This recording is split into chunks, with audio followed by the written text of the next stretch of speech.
howdy. It's me again, Brian.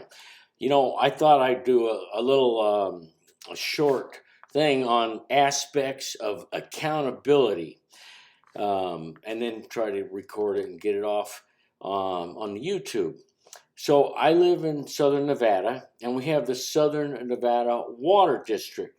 And I think it's good to reduce water consumption.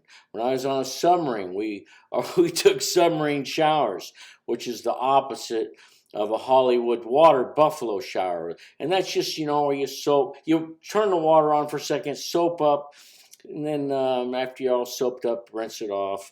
And so that reduces, water consumption. And I think that's good. And the xeriscaping, on the properties, homes and stuff, is good. It's nice to have a little bit of greenery. And then maybe they can do some xeriscaping on some of the golf courses. Who knows? But our Southern Nevada Water District, they bought some lands and in Lincoln and also White Pine counties. I think they were going to get some groundwater, send it to Vegas, and it was shot down. So now they bought these farms up, and they're running these farms. Some of it's for cattle. They grow alfalfa, which is very water intensive.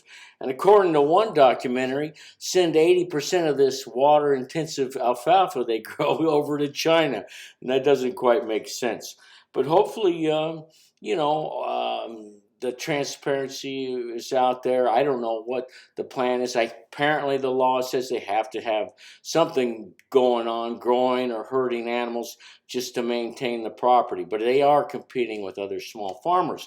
But I think, they ought to talk to Alan Savory, a Zimbabwean scientist whose methods of herding cattle and trying to reverse desertification worldwide, but he can only do it so much and so many people listen. And it's a holistic method to reverse desertification. The right type of ground cover to reduce erosion. Maybe some of those methods should be part of what the Southern Nevada Water District looks into. So anyway, we're talking about accountability.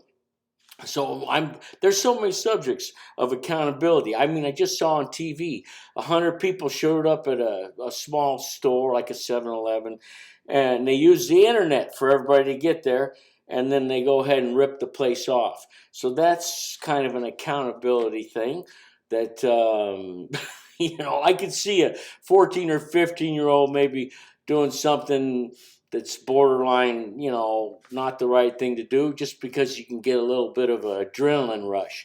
But these are people a little older. They don't seem to have a problem with stealing things. And so I think we need to have them do public service and make public service something that people should aspire to do, or something that's in the good of the rest. And then what we teach kids in school matters, what we can aspire them to do. It affects how people act in society. So if you can be exposed to real heroes like Sam Childers, who's sometimes they call him the machine gun preacher. He has an orphanage in South Sudan.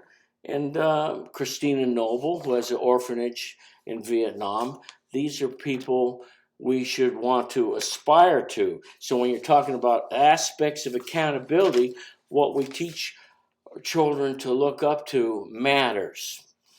And then we got the fleecing of America, for the COVID thing. One guy says, I got 700 employees, and he's actually doesn't have any employees, but he's getting kickbacks from our government. So that's not so good. And then we got the waste, fraud, and abuse in our military-industrial complex.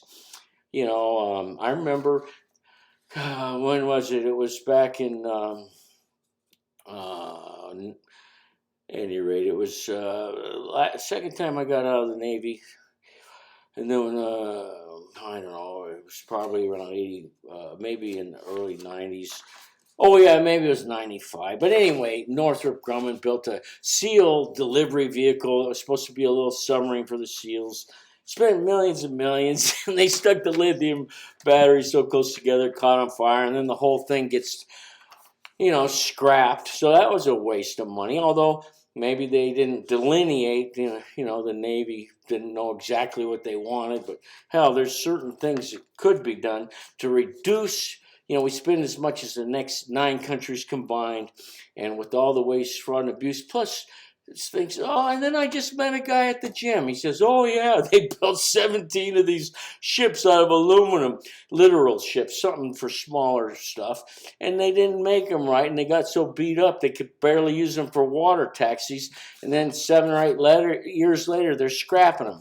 So, there has to be accountability there. Of course, you got corporate greed, and then lifetime welfare recipients, and then the Wall Street bailout, like people that don't produce crap, take people's money, and that's why I don't invest in Wall Street. And they're betting against you as a hedge fund. They'll say, oh, yeah, I think you'll get a return on investment. But in reality, they're saying, oh, this is going to fail. I'll hedge my bets to bet on the opposite happening. So that way I know I can make money whether the investor makes money or not. So what have they produced? What have they done for this country? And so that's not so good. And repackaging finance, mortgage loans and all that horse shit. Come on. So let's listen to what John Kennedy said. He said, ask not what your country can do for you, ask what you can do for your country. And that's true with your neighbor.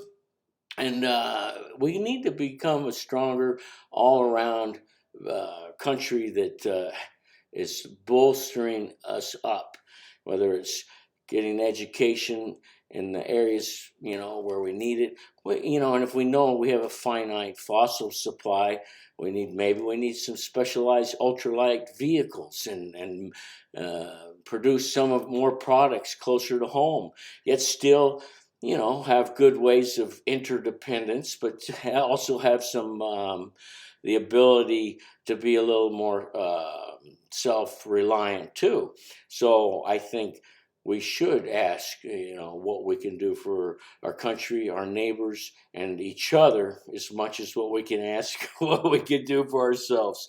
And I think that is going to take us a lot further down the road. Well, have a great day. Talk to you later. Bye.